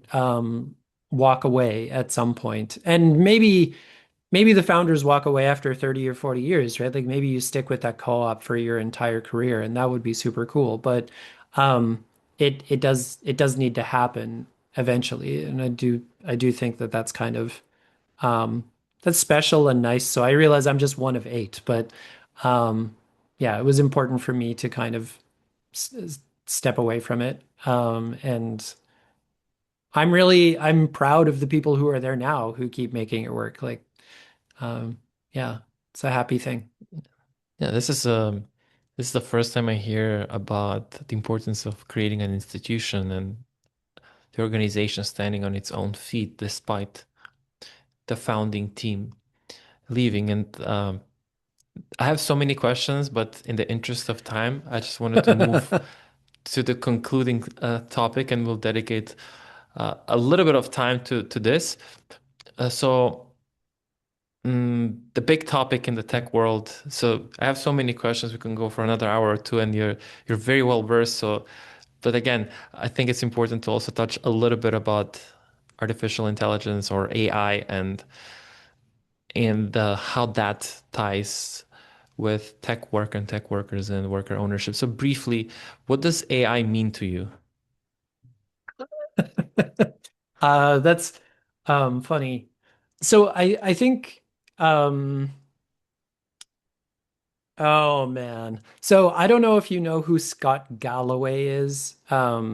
He's kind of like a I don't know how you would describe him. He's a personality or something. I don't even really know what his Oh job yeah, is. yeah, yeah. I'm looking him up. Yes, yes, I've seen him. Yeah, entrepreneur, Yeah, it's like I podcast know host, that and guy's face. yes, yes, yes, yes. I've heard Um, him speak a few times. So I have many issues with Scott Galloway, but I saw him give a talk once where he compared cryptocurrency to AI, and he's like, which one is the bubble? And he said the way that he judges a technology is by how many white papers have been written in the academic space decade to decade. Right? He's kind of like going back over the last 50, Hmm. 60, 70 years, and he's sort of like, when were all the cryptocurrency slash blockchain white papers written? And it's like this narrow sliver right at the end of time, right? It's kind of like the last decade. That's when all the blockchain white papers were written. This is not a serious academic topic in the computer science world.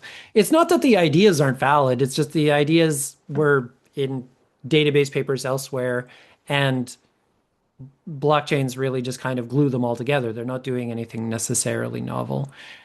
Whereas he shows the graph of like AI white papers, a computer science kind of like research into AI over the course of the last 70 years. It depends how you measure. And of course, it's a steady increase. It's just like forever, forever. We've been trying to do AI, robots, artificial intelligence, whatever any of that means to you. And so in my head, when people say AI, I'm kind of like, well, which AI, right? Because there's like the 1960s AI, which was a sort of like logic and like problem solving sort of a thing. And then, of course, there's like an 80s brand of AI, and then there's an early 2000s brand of AI. And we're sort of around like, I don't know, 2010, 2015. There's a really like practical application of AI that's incredibly boring. And this was the sort of stuff that Nilenso did when we were working with Staples. It's like, hey, the customer lives in this small town in Nebraska. Will you, are you more likely to sell them their, you know, printer toner cartridge if you tell them that, like, if you get the delivery estimate a little more right, right? And you use like huge data sets and you digest all of that to figure out the answer to that question. And it's kind of like, oh, we can get it to you on Tuesday instead of Wednesday. And then they buy their toner cartridge. Yay. Okay. AI. And that's what AI meant for quite a long time. There's just this kind of like pretty boring statistical analysis of numerical data. And I think that what most people mean when they say AI in 2025, 2026 soon, because we're getting into the end of the year, is obviously generative AI and like, oh, I just have to type a sentence into a thing and the robot makes a whole movie for me, right, about my cat or whatever. Or I can get it to write me a short story or a novel, even. I can get it to write me a resume. And I think that um, I think that the people I respect the most are not very extreme about this state of the world. It's kind of like on one extreme, you have the people that are AI doomers or haters or something, and they're like, it's all garbage. It's just like a random number generator, or it's burning the rainforest and wasting all this water and it's bad for the environment. Like there are all sorts of argument or copyright violations. There's all sorts of bad stuff about the way that LLMs are working today, and some of those arguments carry a lot of weight. They're valid. And then you have the other side of the equation where it's like, it's going to change everything and it's going to like upend society and blah, blah, blah. And I think that the people in the middle who are sort of like, it's real, it's here, and it's about as impressive as it seems. Like, it's a pretty cool new tool that we've come up with, but it's expensive, but it wastes a bunch of fresh water, but it wastes a bunch of electricity, but it has no business model. Like the companies throwing money after this thing are burning money, not making money, right? Like nobody really, other than maybe Microsoft and Nvidia, who are really on the upside of this, most AI companies are just absolutely torching investor capital, right? So I think that there's a realism to that where you gain a lot by recognizing the ceiling. And I realize the ceiling is moving up, but like, what are the limitations of these systems? And where are they likely to find their limitations over the next 2, 3, 4, 5 years? Because it won't just keep growing indefinitely. Um, every AI cycle, whether it was the 60s, 80s, early 2000s, whatever, like every cycle had like a boom and a bust. We've had 4 or 5 AI winters now, and the next one is inevitable. This isn't like the thing that happens before we get AGI or whatever the new acronym is that people use these days. But Yeah, um, artificial general intelligence. Yeah. yeah, there's somebody came up with a new acronym because they don't like um, but I've forgotten what it is already. There's like Mm. AGI has been supplanted by something else, but Okay. um, Super intelligence, maybe. yes, that one. ASI? That Well, just so SI, I guess. Yeah. Super intelligence. yeah, so um I think I like those people. I like those people who are kind of in the middle of a little bit realistic about what AI is. Sorry, I realize that's a very long-winded answer to a very simple Yeah. question. Okay. Yeah. So just wanted to know, do you have any experience? Well, at Nilenso, you mentioned that you've used different kind of AI. Have you used any potentially LLMs, and is your experience with using large language models or different AI tools in a cooperative setting? Is there any kind of difference that you've noticed in terms of how that technology is adopted by the workers and the firm itself versus a company that's or a firm that's owned and managed by a single or a few individuals, but not the people who work it? Yeah, it's funny you ask because so since I left the Gnome Foundation in the summer, I've been interviewing at a couple of places, and um it's interesting to see which companies, nonprofits, companies, governments, wherever, like everybody has a different take on AI. And um, governments and nonprofits, especially, tend to be they're not pessimistic, they're cautious, right? It's kind of like, oh, we need to be really careful with this technology. And then some, not all, for-profit companies are like all in, right? They'll send you like a memo if you're interviewing with them, and they'll tell you like, we 100% believe that this is a huge game changer, and like you should use it for everything that you do at work, and like we want you to exploit AI as much as possible. Um, and I think that there's one person at Nilenso today who's kind of their like um I was just having a chat with him about distributed computing futuristic problems actually just before we had this call. Um he he is also extremely interested in AI, but it's not a top-down thing. Like he went out and started exploring AI, LLMs specifically, right? Kind of like tools for software development. He's like, okay, let me find the rough edges and figure out how do I make this thing usable. Because I think that a lot of what executives see, or a lot of what product managers see in the software industry, is they'll take a Saturday afternoon and they'll open Claude Code or like Copilot or something, and they'll be like, oh, make me this website, make me a mobile app that can do XYZ, and like make an API that does blah. And they're amazed that it can do this from scratch, right? Like it builds them a whole system in a matter of hours. And the difficulty with that is that if you're a product manager and you're not a technical product manager, if you don't really have any skill in programming, you don't know if this thing is doing a good job or is it just meeting the assignment. It's kind of like, yeah, sure, it made you a mobile app. Is it well written? Is it maintainable? Is it tested? Well, you don't know. And what's funny is that a lot of software developers don't know either.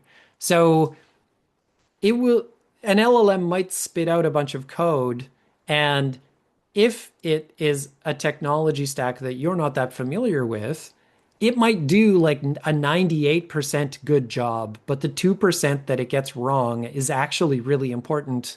And you won't be able to detect it because you're not an expert in that particular technology domain. And so this happens often enough that it is a fair bit of a problem in that space where like you're creating something new, but it becomes really obvious when you're working on something old. And so, and by old, I just mean like the system has existed in production for some time. So if you're working with like some telecom company or a bank or whatever, you don't just get to spit out a new mobile app every week. Like you have to work on some code that already exists and services their customers. And LLMs struggle with a lot of that because they can't read these large old code bases. They can't digest them. They can't maintain enough context. And the work that they're doing is quite a bit heavier as a result. So you wind up burning a bunch of tokens and wasting a bunch of money trying to get your answer and trying to get the LLM to like modify the thing for you. And there's often a lot more gotchas in the space, even for a human. And so Atarva, the fellow who works for Nilenso now, who's really excited about AI and Mm. LLMs and exploring this stuff, he's written a document. I think it's on his blog. I think it might be on the Nilenso blog.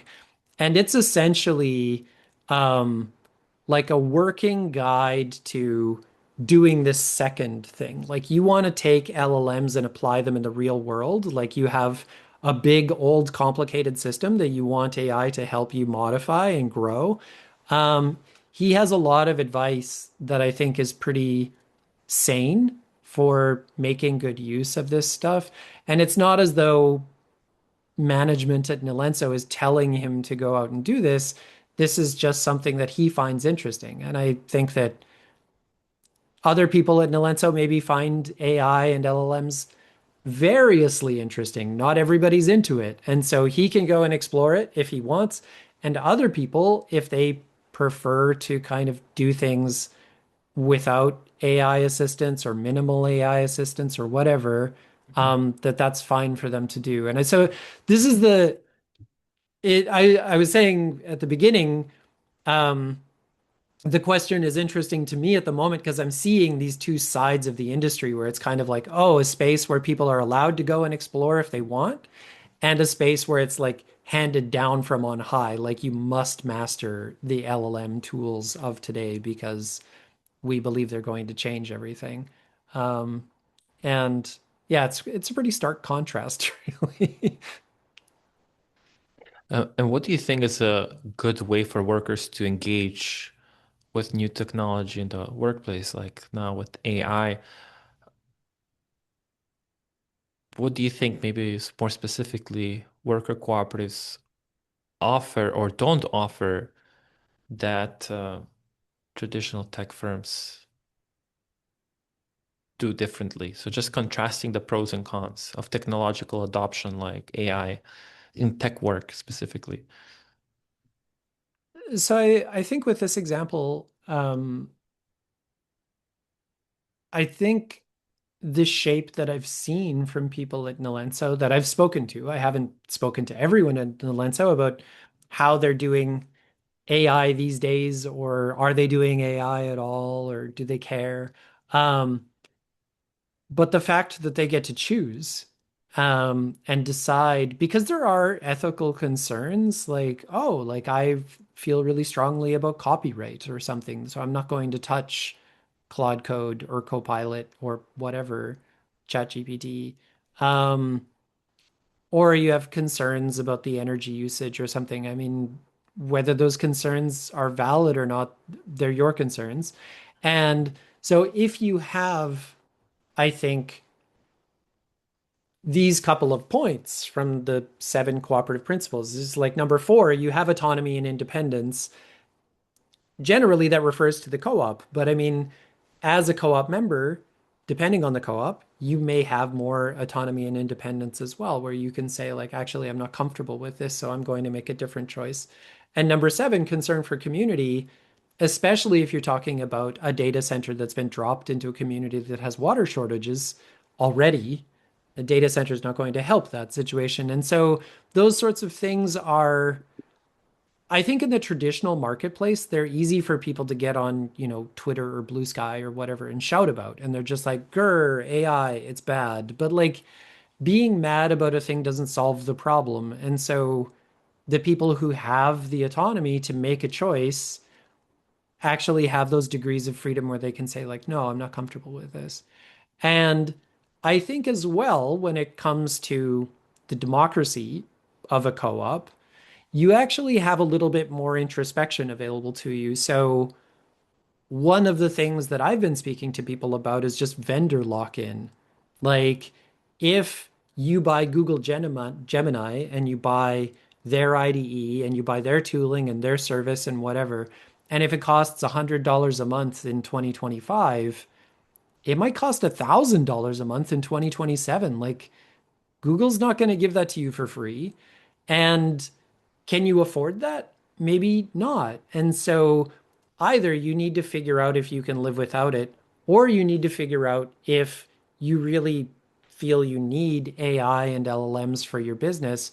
Maybe you can run an open source in quotes, right? The open models are all a bit weird in terms of their licensing inherently, but you can run a local model on a big machine in your office and everybody on staff can connect to that. And maybe even if there's somebody who feels uncomfortable about like the power or water, like kind of environmental concerns around AI, maybe they would feel more comfortable with that option. It still has the copyright issue. But you can start to tease apart the ethical Mhm. constraints around AI and say, like, well, like these things are at least better over here if we do it ourselves. And you get a little bit more autonomy and you have a little more control over your relationship to that technology. I think co-ops are in a better position to say, like, we want to control it this way, because we can compared to like large Mm. corporations. Yeah, well, great. Stephen, I would like to just move to the concluding question, which is, do you have any final comments or any question that I've not asked you, but you wish I had asked you? Um, well, can Because I I, because I have many more, but in the interest of time, yeah, yeah. yeah, totally. Can I actually ask you a question? Oh, yeah, for sure. I'm actually curious. There's kind of like a Venn diagram of these like technology co-ops that you've spoken to or Yeah. interviewed. Um, where would like is Nilenso based on my description, which is probably inaccurate because I haven't been there for a while, but like is it kind of in the middle of like the different kinds of co-ops that you've been speaking to, or is it kind of like out in a corner by itself? And what's kind of the big difference that you've seen between the way that Nilenso works and the way that these other tech co-ops have Okay, yeah. So said that's that a they work? yeah. So there's actually a report I've written about varieties of tech worker cooperatives. I'm gonna link it in the description below, and that paper, that report is actually on the website platform.coop. And so if someone looks up my name, Stefan Ivanovski, they can find it. So varieties of tech worker cooperatives.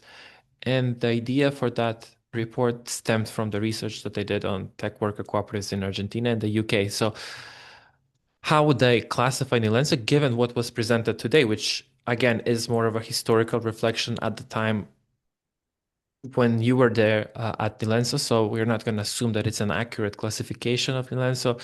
But assuming that with the following conditions, so assuming that it's registered as a limited liability partnership, so a non-cooperative entity legal form, I would classify it from a legal perspective as a de facto cooperative. So it's not a de jure cooperative because a de jure and de facto cooperative would be one that would both be registered as a cooperative and embody the cooperative principle. So, and I specifically say de jure and de facto because there were some cooperatives in other sectors, de jure cooperatives, This and the International Labor Organization has published a report on these pseudo cooperatives. So sometimes the cooperative form may be used to avoid paying employer employee benefits because in a cooperative, workers are treated as employers and they're not subject to some employee benefits that would incur additional costs. So then they operate as pseudo cooperative. So that's the caveat, but that's not the mainstream experience of cooperative. So Nilenso, from a legal perspective, would be a de facto cooperative, and then how it operates and how it attracts clients in the sense that how it's able to sustain itself. There are different spectra, but for the sake of simplicity, we can go and say there are those who cooperatives that are more client idealistic on one spectrum. They won't exclusively work with ethically and socially responsible enterprises, and there are those that are more oriented towards being pragmatic and business oriented. So then, from the description that you've mentioned, some clients seem to be ethically and socially responsible, and others are more pragmatic. It seems that it would be fall somewhere in between, but it's a gradient. None of these scales are purely binary. They operate on gradients. In the UK, the tech worker cooperatives I've interviewed are all exclusively focused on ethically and socially responsible clients. That doesn't mean that within that realm they sometimes don't engage with clients that ensure the viability of the financial viability of the cooperative, but they have a large enough market that they've carved for themselves to be able to do continuously that kind of work, at least at the time that I was interviewed them. Maybe things have changed. This was 2 years ago.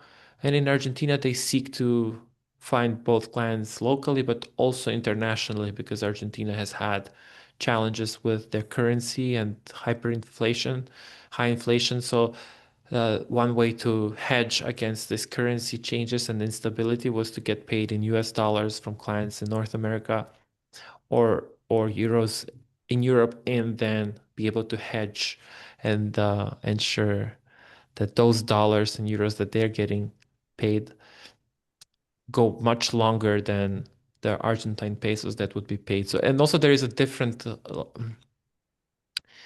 budgets that some international clients operate with versus local clients like Argentina. Probably you've noticed that when you work with Indian clients, maybe the rates would be different than if you work with a client from the US or Canada, or I don't know if that's was also something that you've experienced as well, different rates with clients in India versus clients in the US or Canada or other countries that you've worked with while at Nilenso. Yeah, it depends. I would say definitely the smaller clients in India struggle to compete with the kinds of rates that North American or European clients would pay out. But the large clients in India actually pay comparably, which is this sort of it's another artifact of this extremely weird sort of economic climate hovering over India right now, at least in the technology sector, of like, oh, money is it's very weird at Yeah, the okay. I moment. think this is exemplary of very large countries. I've seen that in Brazil, for example.